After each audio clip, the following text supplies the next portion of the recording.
السلام علیکم ناظرین۔ ارطغرل اور خلافت عثمانیہ کی بنیاد کو سمجھنے کے لیے ہمیں 12ویں صدی کے سینٹرل ایشیا کو جاننا ہوگا۔ سینٹرل ایشیا میں اس وقت سلجوق حکمران تھے۔ ان کی سلطنت آج کے ترکی پر مشتمل تھی۔ قونیہ دارالحکومت تھا اور یہ پورا علاقہ ارض روم کہلاتا تھا۔ سلجوقی ریاست کے ایک طرف منگول تھے، یہ مارتے دھاڑتے اور کھوپڑیوں کے مینار بناتے ہوئے آگے بڑھ رہے تھے۔ یہ سلجوقوں کو رون کر مشرقی یورپ اور مشرقی وسطی جانا چاہتے تھے۔ دوسری طرف عیسائیوں کی بازنطینی ریاست تھی۔ یہ ریاست آج کے ترکی کے شہر اناطولیہ کے ساتھ ساتھ چلتی ہوئی بلیک سی اور استنبول سے ہوتے ہوئے پورے مشرقی یورپ پر مشتمل تھی۔ یہ بھی سلجوق ریاست پر قبضہ کر کے اپنی سرحدیں چین تک وسیع کرنا چاہتے تھے۔ سلجوقی ریاست کا تیسرا حصہ ایوبی ریاست سے جڑا ہوا تھا۔ یہ حصہ شام، فلسطین اور مصر پر مشتمل تھا، جبکہ سلجوق کی چوتھی سمت میں ایران تھا۔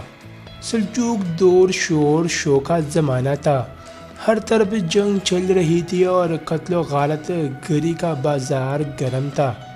منگول اور بازنطینی عیسائی دونوں بیت المقدس تک بھی پہنچنا چاہتے تھے، لیکن دونوں کے عزائم کے راستے میں سلجوق اور ایوبی دو مضبوط ترین ریاستیں کھڑی تھیں۔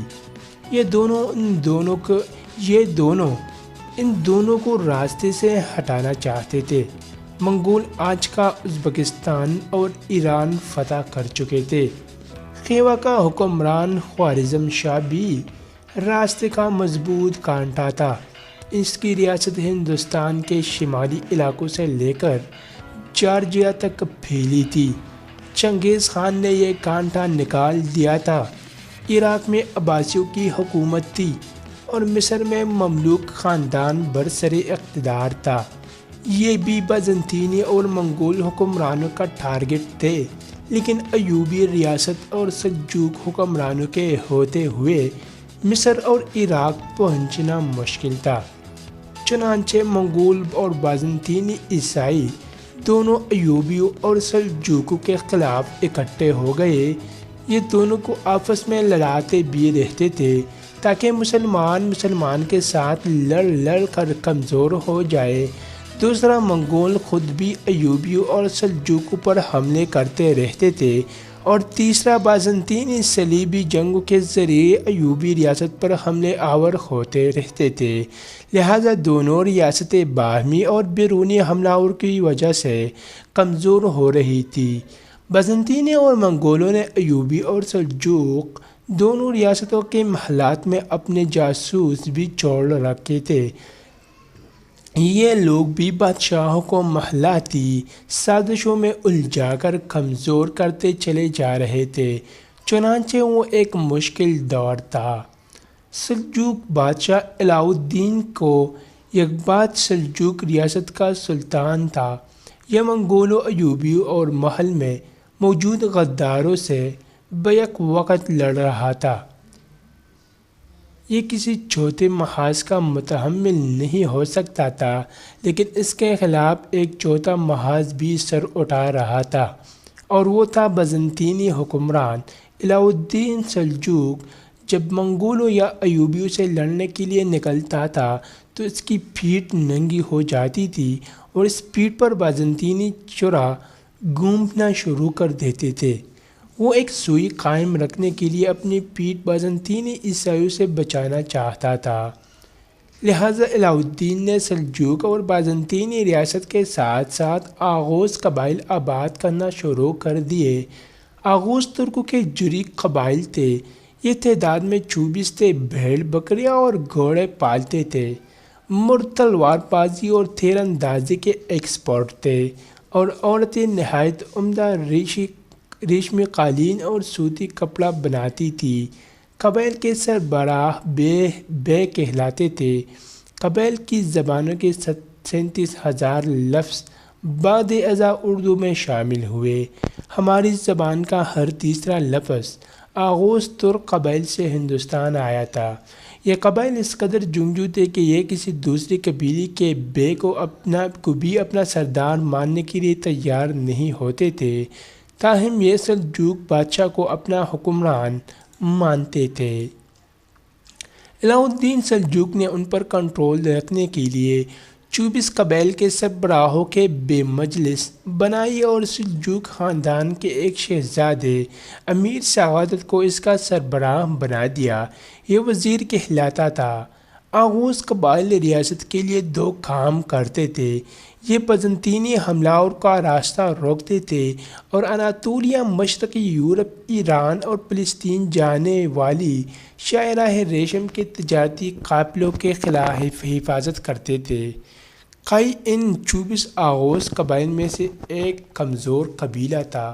یہ لوگ تعداد میں بھی کم تھے اور مال مویشیوں اور دولت میں بھی، تاہم اس کا بیس سلیمان شاہ معزز اور بہادر شخص تھا۔ یہ اپنے قبیلے کے ساتھ آج کے شام کے شہر رقہ کے مضافاتی وادی میں آباد تھا۔ اس کے 4 بیٹے تھے۔ ارطغرل کا دوسرا نمبر تھا۔ ارطغرل انتہائی بہادر، سمجھدار اور ماہر جنگجو تھا۔ والد اس سے بہت محبت کرتا تھا۔ ارطغرل شکار کار سیاح تھا۔ یہ اپنے 3 دوستوں ترگت، عبد الرحمن اور دون کے ساتھ شکار کھیلتا رہتا تھا۔ ارطغرل کے تینوں دوستوں یتیم تھے اور انہیں اس کی ماں ہیما خاتون نے پالا تھا اور ارطغرل کے ساتھ پھل کر جوان ہوئے تھے، چنانچہ وہ اس پر جان چھڑکتے تھے۔ اس زمانے میں آج عالم اسلام میں 2 عظیم صوفی دانشور تھے، مولانا روم اور حضرت محی الدین ابن عربی۔ مولانا روم قونیہ میں رہتے تھے اور سلجوق حکمرانوں کے روحانی استاد تھے، جبکہ ابن عربی کا مدرسہ حلب شہر میں تھا۔ یہ دونوں صوفیہ کرام جنگجو اور تباہی کے شکار لوگوں کے دریدہ دل سیتے اور ابلتے ذہنوں پر مرہم رکھتے تھے۔ ابن عربی باطنی علوم کے ماہر تھے۔ یہ ایک بار اپنے مریدوں کے ساتھ جنگل سے گزر رہے تھے۔ ارطغرل شکار کے لیے نکلا ہوا تھا۔ اس نے ہرن کے ایک بچے پر تیر چلایا۔ ہرن کے بچے کی ٹانگ زخمی ہو گئی اور وہ دوڑ کر ابن عربی کے پاس چلا گیا۔ حضرت نے اس کی زخمی ٹانگ پر مرہم لگایا اور پٹی کر دی۔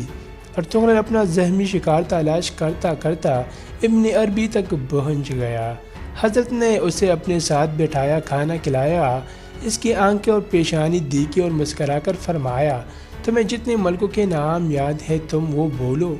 ارطغرل کو جتنے نام آتے تھے وہ بول دیے۔ حضرت نے فرمایا، بس میں صرف یہ یاد ہے، تمہیں صرف یہ یاد ہے۔ ارطغرل نے ذہن پر زور دے کر ان میں مکہ، مدینہ اور فلسطین کو بھی شامل کر دیے۔ حضرت ابن عربی مسکرائے اور فرمایا، جاؤ یہ سارے ملک تمہارے ہوئے۔ ارطغرل کا قبیلہ اس وقت قحط کا شکار تھا، برفباری سر پر تھی اور یہ لوگ اپنے جانوروں کے لیے خشک چارے تک کا بندوبست نہیں کر سکے تھے۔ چنانچہ اس نے طنزیہ نظروں سے ابن عربی کی طرف دیکھا، مسکرایا اور اٹھ کر چلا گیا۔ ارطغرل کی ابن عربی سے دوسری ملاقات حلب شہر میں ہوئی۔ یہ اس وقت سلجوق خاندان کی ایک مفرور شہزادی حلیمہ کے عشق میں مبتلا تھا۔ قبیلہ اس عشق کے خلاف تھا، کیونکہ یہ شادی آغوز روایات کے بھی خلاف تھی اور یہ سیدھی سادی سلجوق حکومت کو آبیل مجھے مار کی دعوت دینے کے مترادف بھی تھی۔ اور قبیلے کی حالت یہ تھی، اس کے پاس سردیوں میں سرچوفانے اور کھانے کے لیے گندم تک نہیں تھی۔ ارطغرل کے مزاج میں کمپرومائز کا مادہ نہیں تھا، لہذا یہ ڈٹ گیا۔ یہ اس کی مشکل زندگی کا مشکل ترین دور تھا اور اس دور میں دھکے کھاتا کھاتا ابن عربی کے مدرسے پہنچ گیا۔ ابن عربی نے اسے اپنے پاس مہمان رکھا، اس کی فکری رہنمائی کی، اس کو تسلی دی۔ میں یہاں آپ کو یہ بھی بتاتا چلوں، اس زمانے میں اسلامی ملکوں کے اندر ایک خاموش تحریک چل رہی تھی۔ یہ لوگ سفید داڑھی والے کہلاتے تھے۔ ان کی داڑھیاں چھوٹی اور سفید ہوتی تھی۔ یہ انتہائی بااثر، امیر اور باعمل مسلمان تھے۔ ان کا ایک مضبوط جاسوس نیٹ ورک تھا۔ یہ پورے عالم اسلام میں پھیلے ہوئے تھے اور ایک دوسرے سے رابطے میں رہتے تھے۔ ان کی زندگی کا صرف ایک مقصد تھا، اسلام اور عالم اسلام کی حفاظت۔ یہ اسلام کے لیے خطرہ بننے والے حکمرانوں تک کو قتل کر دیتے تھے۔ سفید داڑھی والی سلجوق، عباسی، ایوبی اور مملوک چاروں سے تنگ تھے۔ یہ سمجھتے تھے یہ لوگ اگر ایک دوسرے سے اسی طرح لڑتے رہے تو پھر عالم اسلام پر منگول قابض ہو جائیں گے یا پھر بازنطینی عیسائی اسلامی ریاستوں کو ہڑپ کر لیں گے۔ ان کا خیال تھا پورے اسلام کو ایک ایسی مضبوط ریاست چاہیے جو عیسائی اور منگولوں کا مقابلہ بھی کر سکے اور یہودی سازشوں کا تانا بانا بھی توڑ سکے۔ یہ لوگ ابن عربی سے متاثر تھے۔ ابن عربی نے ارطغرل کا رابطہ ان لوگوں سے کرا دیا۔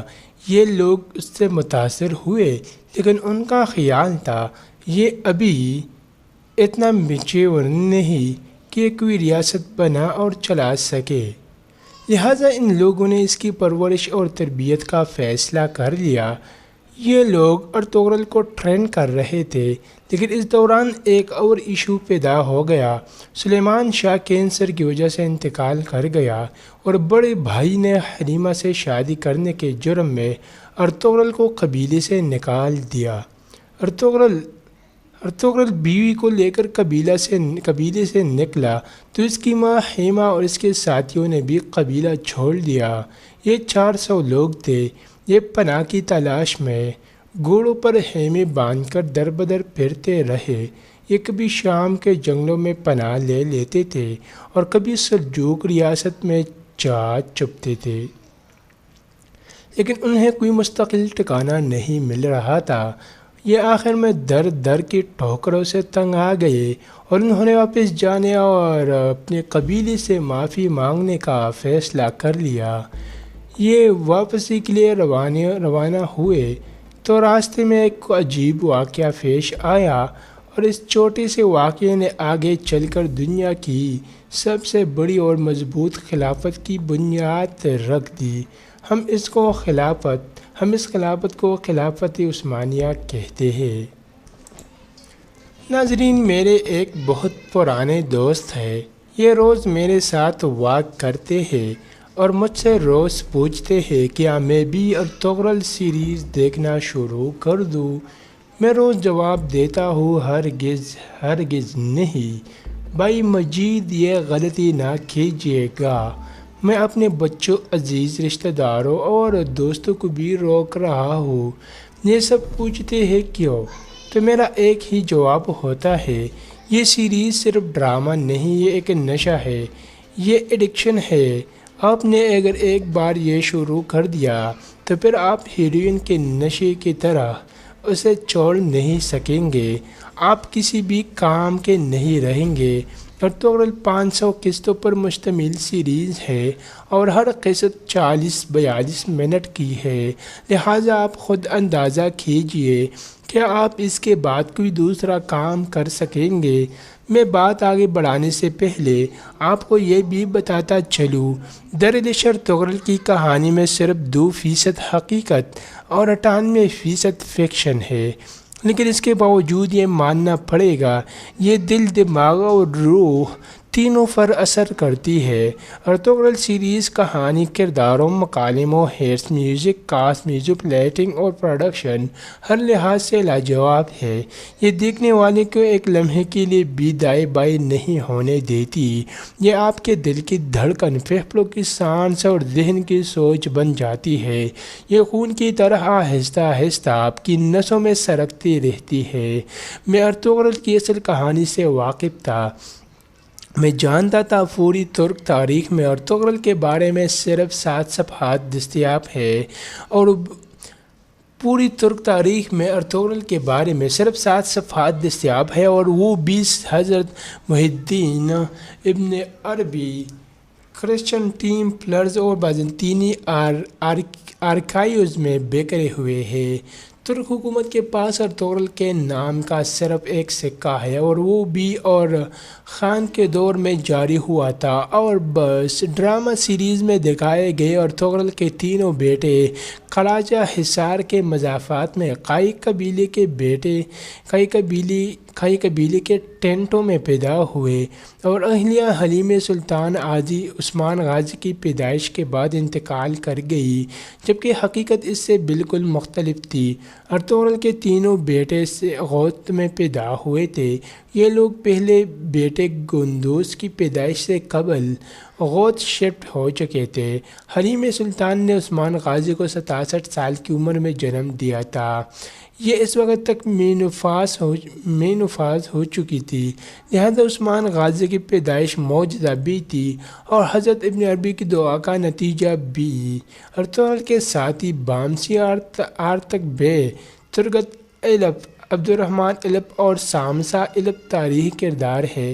ترک میں ان کے مزارات بھی موجود ہیں، لیکن حقیقت میں یہ کبھی ارطغرل سے نہیں ملے، ان کے ادوار ہی مختلف تھے۔ ڈرامہ سیریز میں سعد الدین کوپیک امیر سعادت کا کردار بہت اہم اور طاقتور ہے۔ یہ درست ہے، سعد الدین کوپیک علاء الدین سلجوق اور غیاث الدین سلجوق کے دور میں اہم شخصیت تھا۔ اس نے سلجوق سلطنت کی تباہی میں بھی منفی کردار ادا کیا تھا۔ وہ انتہا درجے کا سازشی، حریص، چالاک اور منفی شخص بھی تھا۔ شیطان بھی اس سے پناہ مانگتا تھا، لیکن وہ اس کے ساتھ ساتھ شاعر، مصور اور اعلیٰ پائے کا آرکیٹیکٹ تھا۔ اس نے سلطان علاء الدین کا ذاتی محل تعمیر کیا تھا۔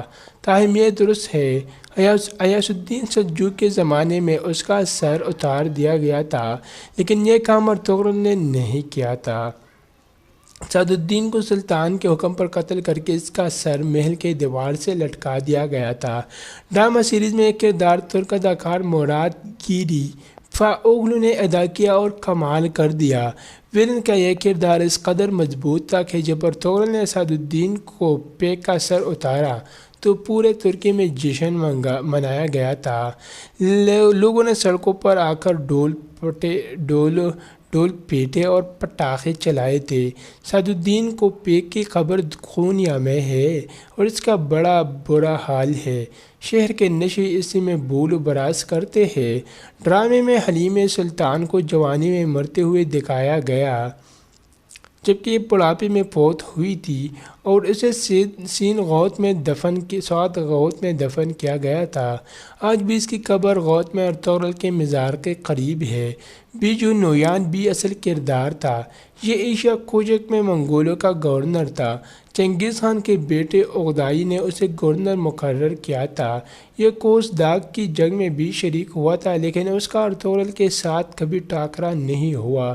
اس کی زندگی کا زیادہ تر حصہ بغداد، شام اور ایران کی مہمات میں گزرا تھا۔ ڈرامہ سیریز میں ارطغرل کو عالم اسلام کا بہت بڑا بلکہ سب سے بڑا ہیرو بنا کر پیش کیا گیا۔ یہ بات بھی تاریخی لحاظ سے غلط ہے، کیونکہ ارطغرل کا تاریخ میں 200 جوانوں کے ساتھ علاء الدین سلجوق کی اچانک مدد، سلطان سے غوط کی وادی حاصل کرنے اور ابن عربی کی دعا کے علاوہ کوئی اہم کارنامہ نہیں تھا۔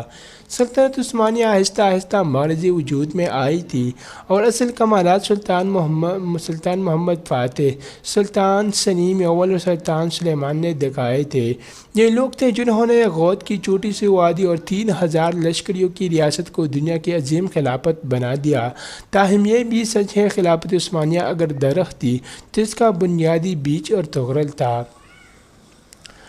وہ نہ ہوتا تو شاید خلافت عثمانیہ بھی نہ ہوتی۔ دیر ارطغرل فکشن ہونے کے باوجود کمال ہے۔ یہ امریکہ میں دیکھی جانے والی پہلی ترک سیریز ہے۔ اس نے 150 ملکوں میں ریکارڈ قائم کیا۔ کس نمبر 1 قسط نمبر 1 سودو 17 جنوری 2018 کو ریلیز ہوئی۔ اس کی ریٹنگ 17 تھی اور یہ ترکی میں کسی بھی ڈرامے کی بلند ترین ریٹنگ تھی۔ دریلش ارطغرل حکومت کی سرپرستی میں بنائی گئی۔ اس کے پیچھے پروفیسروں کی پوری ٹیم تھی۔ ٹیم نے ابن عربی کا مطالعہ بھی کیا، ترک و تہذیب اور ثقافت بھی دیکھی اور اسلام کی دھندلی ہوتی تصویر کا مشاہدہ بھی کیا، اور پھر ایک ایسا فریم بنایا جس کے اندر رہ کر یہ ڈرامہ سیریز بنائی گئی، اور پھر کمال ہو گیا۔ ترک صدر طیب اردگان تک اس سے اتنے متاثر ہوئی کہ یہ اپنی اہلیہ اور صاحبزادی کے ساتھ سیٹ پر پہنچ گئے اور آدھا دن وہاں گزارا۔ اس ڈرامے سیریز نے ترکی کی سیاحت میں بھی 3 گنا اضافہ کیا اور سیاح ان علاقوں کے وزٹ بھی کرنے لگے جہاں کبھی کوئی شخص نہیں جاتا تھا۔ غوط میں 2014 میں گیا تھا۔ میں نے بورسا غوط کے لیے ٹیکسی لی تھی۔ آپ کو جان کر یہ حیرت ہوگی، ٹیکسی ڈرائیور اور سندھ غوط کے زیادہ تر لوگ بھی ارطغرل سے ناواقف تھے۔ ہم نے بڑی مشکل سے اس کا مزار تلاش کیا۔ مزار کی حالت زیادہ اچھی نہیں تھی، لیکن آج غوط باقاعدہ سیاحتی مقام بن چکا ہے۔ سینکڑوں لوگ روز وہاں جاتے ہیں اور سیریز اور سر پر ارطغرل پہن کر ہاتھ میں تلوار لے کر تصویر بنواتے ہیں۔ حلیمہ سلطان بھی اب تک کروڑوں نوجوانوں کی والدہ بن چکی ہے، جبکہ میں جب وہاں گیا تھا تو قبر پر کبوتروں کی بھی نیٹوں کے علاوہ کچھ نہیں تھا۔ یہ ہے کیمرے اور سوشل میڈیا کی پاور، ایک ایسا کردار جس کا ذکر ترک تاریخ میں 20 صفحوں سے زیادہ نہیں، وہ کیمرے اور سوشل میڈیا سے ہوتا ہوا تاریخ کا عظیم مجاہد بن گیا اور لوگوں نے اس پر یقین بھی کر لیا۔ آپ نے میڈیا کا اثر دیکھیے، آج ارطغرل کا کردار ادا کرنے والا ایجنٹان باہر نکلتا ہے تو لوگ آگے بڑھ کر اس کے ہاتھ چومنا شروع کر دیتے ہیں، اور جب حلیمہ سلطان کا کردار نبھانے والی اداکارہ سرابل گچ اور ارطغرل کی ماں ہیما انا کا کردار ادا کرنے والا اداکارہ حلیہ دار جان کی بکنی اور کھلے گلے کی تصاویر سوشل میڈیا پر اپلوڈ ہوتی ہے تو لوگ شدید احتجاج کرتے ہیں۔ ان تصویروں کو سرابل گچ اور حلیہ دار جان کی تصویریں ماننے کے لیے بھی تیار نہیں ہوتے۔ اس طرح سلیمان شاہ کا کردار سردار گکھان، سلیمان شاہ کے بھائی کا کردار ہیکن وینی، سعید الدین کوپیک کا کردار مراد گیری پاؤلو اور نویان کا کردار بورس باج نے ادا کیا تھا۔ لوگ آج انہیں ان کے اصل نام کے بجائے ان کے کرداروں سے جانتے ہیں۔ سردار گکھان عام زندگی میں بھی سلیمان شاہ مراد گیری پاؤلو، اپنی گلی میں بھی سعید الدین کوپیک بن چکے ہیں۔ آپ کیمرے کی پاور کو دیکھیے، نویان کا کردار ادا کرنے والے برس باج اور سعید الدین کا کردار ادا کرنے والے مراد گیری پاؤلو جب گلی یا بازاروں میں نکلتے ہیں تو لوگ غصے میں ان کے ساتھ لڑنا شروع کر دیتے ہیں۔ دکاندار انہیں سودا نہیں دیتے۔ یہ ہے میڈیا، یعنی اصل نقل ہو گیا اور نقل اصل ہو گیا۔ اب ذرا دل پر ہاتھ رکھ کر بتائیے کہ کیا اس ڈرامے سیریز نے اس کے اداکاروں کا کیریئر ختم نہیں کر دیا؟ کیا یہ اب باقی زندگی ارطغرل کے چاپ سے باہر آ سکیں گے؟ میرا خیال ہے نہیں۔ یہ لوگ بھی اب محبوب عالم کی طرح چودھری حشمت بن چکے ہیں۔ یہ اب مرنے تک دریش ارطغرل سے باہر نہیں آ سکیں گے۔ ارطغرل کے تمام ویلن بہت مضبوط اور اداکاری کے معراج چھوتے نظر آتے ہیں۔ سیریز کے لیے استنبول کے مضافات میں 5000 لوگ آباد کیے گئے، خیمے بھی لگائے گئے اور قازقستان سے 25 ٹرینڈ گھوڑے اور تلوار باز بھی منگوائے گئے۔ اداکاروں کو 6 ماہ ٹریننگ دی گئی اور پھر ایک ایسا شاہکار سامنے آیا جسے مغربی میڈیا اور اسلامی بم قرار دے رہا ہے، اور یہ واقعی اسلام کا ثقافتی، روحانی اور تاریخی بم ہے۔ لیکن میری اس کے باوجود درخواست ہے، آپ اسے مت دیکھیے۔ کیونکہ آپ اسے شروع کرنے کے بعد چھوڑ نہیں سکیں گے۔ آپ کے اندر ایک ارطغرل پیدا ہو جائے گا اور آپ کو باقی زندگی اس کے ساتھ گزارنا پڑے گا۔ برسات کا ایک دن۔ ناظرین گرامی،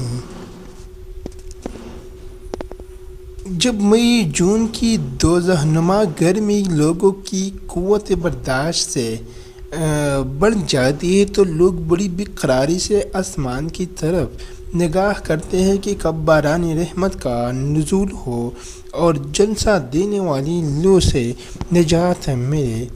آخر رب العالمین کو انسانوں، جانوروں، پرندوں اور چرندوں اور درختوں پر ترس آتا ہے۔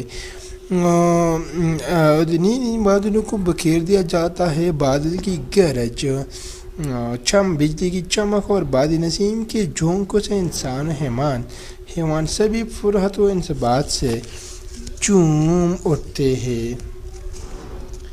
کسان جو سوکھے اور خشک کھیتوں کو دیکھ کر پریشان ہوتے ہیں، بارش کے ایک ایک قطرے کو موتی شمار کرتے ہیں اور خدا کے اس فضل و کرم کا شکر بجا لاتے ہیں۔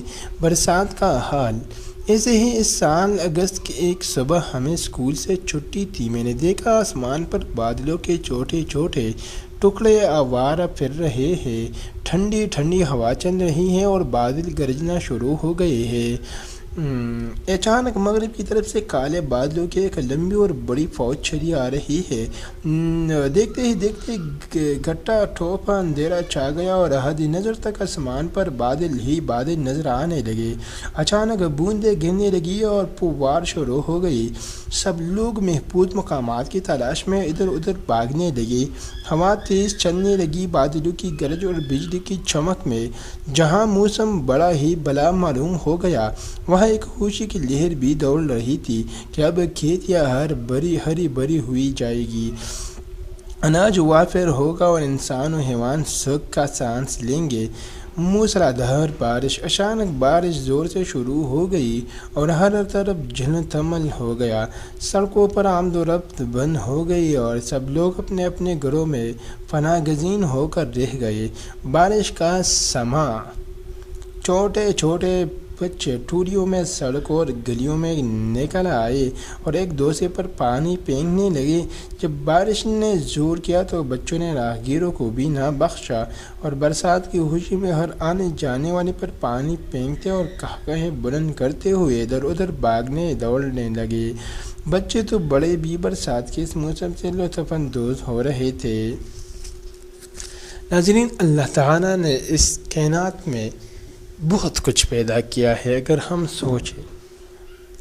سوچیں آپ صرف ہمارے ملک پاکستان میں دیکھو، کوئی اللہ نے ہمیں 4 موسم دیے ہیں۔ جب سردی کا موسم آتا ہے تو انسان بہت اس کی ایک استقبال کرتا ہے۔ اس طرح کے بہت لوگ مس کرتے ہیں سردی کو بھی، اس کے جو ہے نا وہ لمبی لمبی راتیں اور ایک وہ مزہ ہوتی ہے جب باہر بارش ہو رہی ہوتی ہے اور آپ نیند کے خراٹے کرتے ہوئے آپ لیٹے ہوئے ہوتے ہیں۔ اور اس کو مسنگ کرنے اور اس میں سب سے زیادہ پٹھان لوگوں کے لیے چائے کتنا مزہ کرتا ہے اس موسم میں۔ تو اس کے بعد جب گرمی آ جاتی ہے تو گرمی کو بھی گرمی بھی ایک نعمت ہے ہم پر، ایک خاص، کیونکہ جب اگر ساری عمر ساری زندگی یہ سردی ہوتی تو گرمی تو ہم تنگ ہو جاتے۔ تو گرمی آتی ہے تب تو سردی کا مزہ ہوتا ہے جب ہم گرمی دیکھ لیتے ہیں۔ اگر گرمی نہ ہوتی تو سردی کا مزہ بھی نہ ہوتا۔ آپ سوچیں مالدار لوگ اس دنیا میں کیوں ہے؟ مالدار لوگ اس لیے ہے کہ غریب ہے۔ اگر غریب نہ ہوتا، سب لوگ ایک جیسے ہوتے تو ہم مالدار کو نہیں پہچان سکتے۔ ہم مالدار کا یہ جو لفظ ہے یہ ہمارے مائنڈ میں بھی نہ آتا۔ ہم مالدار جو مالدار ہے یہ غریب کی وجہ سے ہے۔ اگر غریب نہ ہوتا تو مالدار بھی نہ ہوتا۔ تو اسی طرح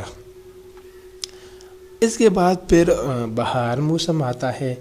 بہار موسم جو ہے نا اس کی تو وہ ہلا بلا، وہ تو ہر پودے کی جو ہے نا وہ ایک تازہ جھونک اٹھتی ہے اور کھلتی ہے اور اس کی ایک خوشبیاں ہوتی ہے ہر طرف اور وہ بہت مزہ کرتی ہے۔ اس کے بعد خزان کا موسم آتا ہے۔ خزان کے موسم میں درختوں سے جو ہے نا وہ پتے زمین پر گرتے ہیں، اس کا بھی ایک الگ مزہ ہوتا ہے۔ اگر آپ نے یہ وال پیپر دیکھا ہوگا، ایک زیادہ تر وال پیپر خزان کے موسم کے ہوتے ہیں۔ وہ جو ہے نا راستے میں جو درختوں کے قطار لگے ہوئے ہوتے ہیں اور اس سے پتے گرے ہوئے ہوتے ہیں روڈ پر، اور اس کے درمیان میں ایک ایک چھوٹی گاڑی سی ہوتی ہے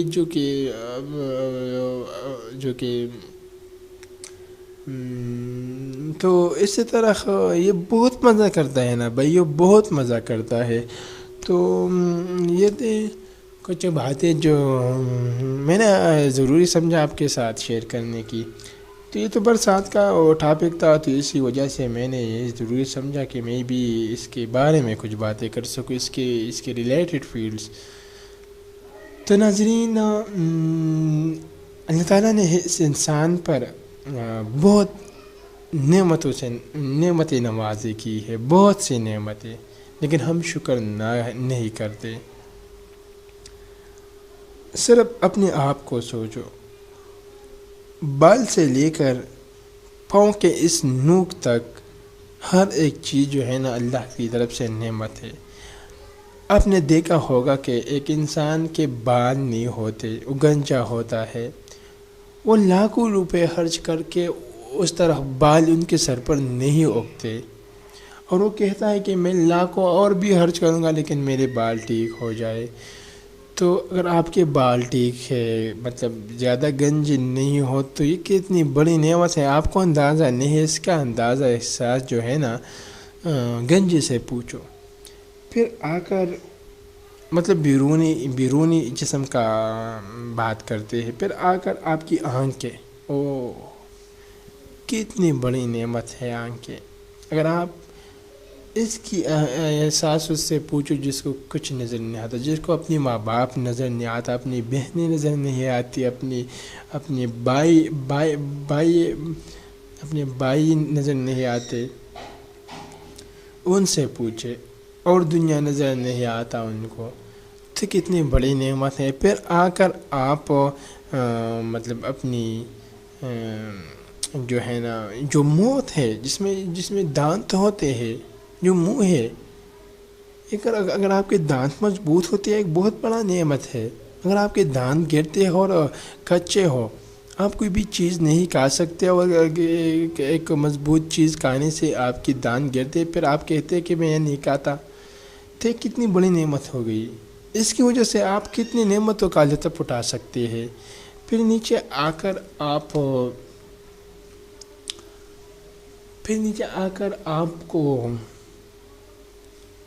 جو ہے نا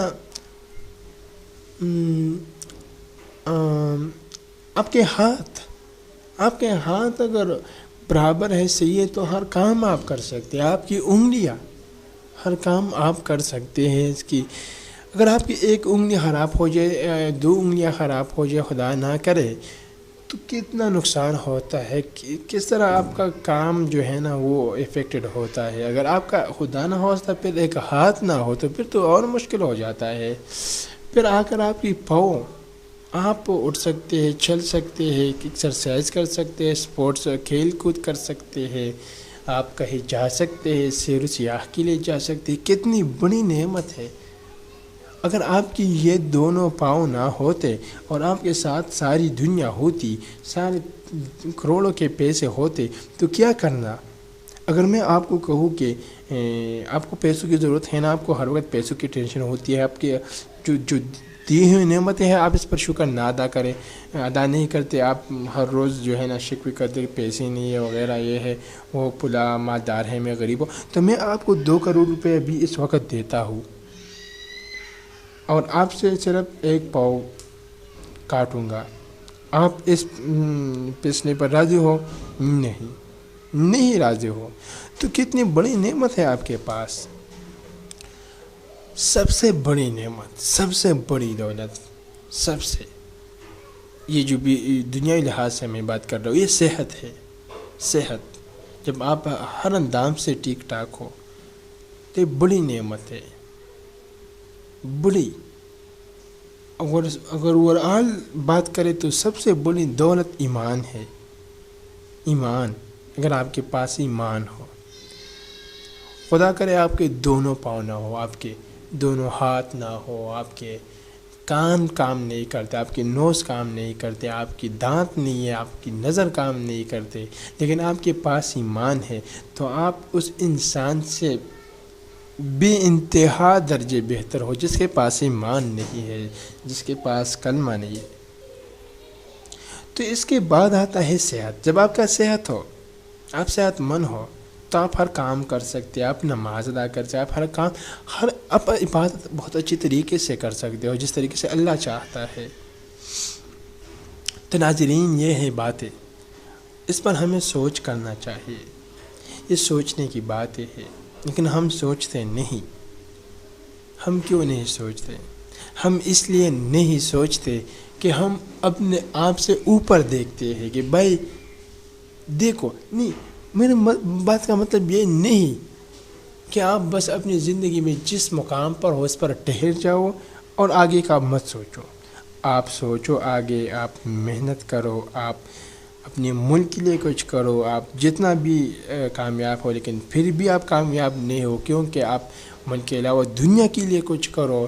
تو اسی وجہ سے انسان کامیاب کی کمپلیٹنس تک نہیں پہنچ جاتا، کیونکہ یہ جو ہے نا، یہ بھلائی کی کام زیادہ ہے اور یہ عمر کم ہے۔ تو ناظرین، میرے بات کا مطلب یہ ہے کہ آپ اپنی دی ہوئی نعمتوں اور اپنی دی ہوئی صلاحیتوں کو چھوڑ کر بغیر محنت کے اور یہ چاہتے ہیں کہ پلا کو دیکھو اور یہ کہ کیا کیسے ہو گیا، میں تو کچھ نہیں کروں گا بس، تو یہ جو ہے نا، یہ نہیں سوچنا، یہ ناشکری ہے۔ تو ناظرین، اپنے آپ سے نیچے لوگوں کو بھی دیکھنا اور اپنے آپ سے اوپر لوگوں کو بھی دیکھنا، یہ کمال کی بات ہوتی ہے۔ تو میرے خیال میں آپ لوگوں کی مائنڈ میں یہ بات صحیح طریقے سے آئی ہوگی۔ آپ اگر اس مائک میں کچھ درست کا آواز سنتے ہو یا کسی ہوا کا، تو یہ برسات کا موسم ہے اور بہت زبردست بارش ہو رہی ہے باہر، اور بہت میں نہیں بتا سکتا اس کا حال، کون کیسے بیان کر سکتا ہے خدا کی قدرت کو، کون کیسے بیان کر سکتا ہے خدا کی قدرت کو۔ کوئی بھی چیز نکمی نہیں ہے خدا اللہ کے کارخانوں میں۔ ہائے ہائے ناظرین، آپ سے ایک ضروری بات میں ضروری سمجھتا ہوں کہ اس دنیا میں وہ انسان کامیاب ہے جو اس دنیا میں آنے کا مقصد جانتا ہو، جو ٹائم کو ویسٹ نہیں کرتا ہو، جو بھلائی کے کام کرتے ہو، جو خدا کو راضی کرنے کے کاموں میں مصروف ہوتے ہو، جو حراموں سے بچ جاتے ہو، جو بد اخلاقی سے بچ جاتے ہو، تو وہ انسان کامیاب ہے۔ کیونکہ میں آپ کو بتا دوں کہ اگر انسان کتنا بھی بد اخلاق کیوں نہ ہو، بدمعاش ہو، وہ حرام خور ہو، تو اس پر رحم، خدا قسم میں اس پر ترس کھاتا ہوں۔ بھائی وہ اس دنیا میں جو ہے نا، اس کا ایک نام ہے، چلو اس دنیا میں کون لوگ رہ گئے ہیں کہ ایسے لوگ گئے ہیں ابھی اسی زمانے میں، اسی وہ دور کے چھوڑو، تو ہم اور آپ کون ہے؟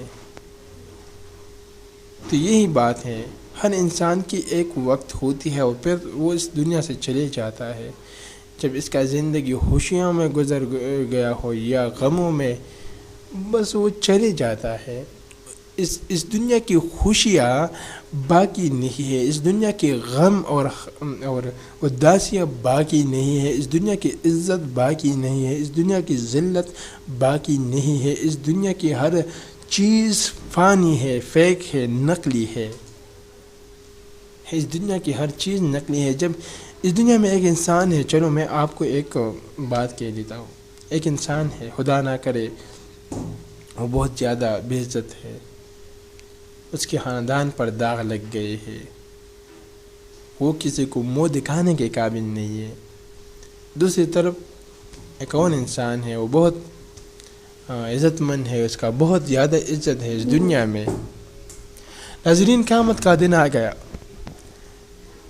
تو کوئی بھی اس وقت یہ نہیں سوچے گا کہ یہ فلاں شخص تھا دنیا میں کتنا ذلیل تھا، یا کوئی بھی یہ نہیں سوچے گا کہ فلاں شخص تھا کتنا عزت مند تھا۔ ہر شخص اپنے اعمال کے حساب سے ذلت اور عزت پائے گا۔ تو تو اصل چیز اور اصل جو ہے نا عزت ذلت کامیابی وہ آخرت کی ہے، دنیا کی نہیں ہے۔ نہیں سمجھے آپ لوگ؟ تو ناظرین، میری باتوں کا مطلب یہ ہے کہ کسی بھی بات پر آپ نے پریشان نہیں ہونا ہے، صرف اللہ کو راضی کرنا ہے۔ دنیا کو چھوڑو، آپ جس حال میں ہو وہ تو ہو آپ، لیکن اس میں تو اللہ کو ناراض نہ کرو نا۔ تو بھائیو، اسے بات ہے کہ اس دنیا میں ہم مسلم لوگ پیچھے رہ گئے ہیں، اس لیے کہ ہم سب اپنے آپ پر مطلب ہم ایک دوسرے کے ساتھ دیکھتے جھگڑتے ہیں، ہم اپنے لیے کوشش نہیں کرتے۔ ہم چاہتے ہیں کہ حسد ہمارے دلوں میں ہے، بغض ہمارے دلوں میں ہے، گناہوں کے کام ہم زیادہ کرتے ہیں۔ تو یہ بہت افسوس کی بات ہے، بہت افسوس کی بات ہے۔ میں آپ کو ایک بات بتا دوں، اس دنیا میں جو ٹاپ 10 ریچسٹ مین ہے، Jeff Bezos, Bill Gates, Facebook کے بانی، اڈوبی کے بانی، بہت زیادہ ہے، مطلب 100 لے لو۔ اس انسان کی زندگی اور ایک کسان کی زندگی، اس کسان کی زندگی ان لوگوں سے زیادہ پرسکون ہے۔ یہ کسان بھی دنیا سے چلے جائے گا، یہ مزدور بھی دنیا سے چلے جائے گا، وہ بھی دنیا سے جائے گا، تو فائدہ کس بات کا؟ او بھائیو، پیدا صرف اس بات کا جس نے صحیح اور نیک عمل اپنے ساتھ لے گیا ہو، وہ کامیاب ہے۔ اس لیے میں نے کہا کہ آپ اس بات کو ڈیپلی سوچ لو۔ اس انسان کی عزت، اس دنیا کی عزت ذلت نقلی ہے، فیک ہے، کیونکہ سارے جانے والے ہیں۔ مجھے آپ ایک انسان اس طرح دکھا دو کہ وہ اس دنیا میں رہنے والا ہے، وہ باقی رہنے والا ہے، تو میں پھر کہہ دوں گا کہ اس کی عزت نقلی نہیں ہے، اس کی ذلت نقلی نہیں ہے، وہ باقی ہے۔ لیکن جب وہ جانے والا ہے تو وہ اس دنیا کا بادشاہ کیوں نہ ہو، وہ کچھ بھی نہیں ہے۔ تو ناظرین، یہ باتیں جو ہیں نا، یہ بہت ہی تھنکنگ باتیں ہیں، سوچنے کی باتیں ہیں۔ اس پر ہمیں سوچنا چاہیے، بہت زیادہ سوچنا چاہیے، اور ہمیں ہر وقت اللہ کی فکر میں رہنا چاہیے۔ اور ہم خود تو صحیح، لیکن ہم اپنے آپ ارد گرد سوچیں۔ ہمارے جو آج کل تو دنیا ایک موبائل پہ آ گئی ہے، ہمارے جو میسنجر، واٹس ایپ اور سوشل میڈیا پلیٹ فارم پر جو جتنے بھی فرینڈس ہیں، ان میں غیر دین لوگ ہیں، ان میں ہندو ہے، سکھ ہے، انگریز ہے، چائنیز ہے، ملحد ہے، ایتھیسٹ، مطلب۔ تو ہمیں ان کو بھی کسی طریقے بہت ہی اخلاق کی روی سے ان کو کیا کرنا چاہیے، ان کو اپنے دین کی طرف راغب کرنا چاہیے۔ ان کو آج کل تو مسلمانوں کا یہ حال ہے، ان کو یہ نہیں بتانا چاہیے کہ مسلمانوں کا حال، کیونکہ ان سے امپریس نہیں ہوتے۔ ان کو دلیلیں اور ثبوت پیش کرنے چاہیے کہ بھائی یہ ثبوت ہے، یہ دلیلیں ہیں۔ مسلمان جو کچھ کرے نہ کرے، آپ اسے چھوڑیں، آپ یہ دلیل ہے اور اس پر سوچیں، اور اپنی مطلب ہمارے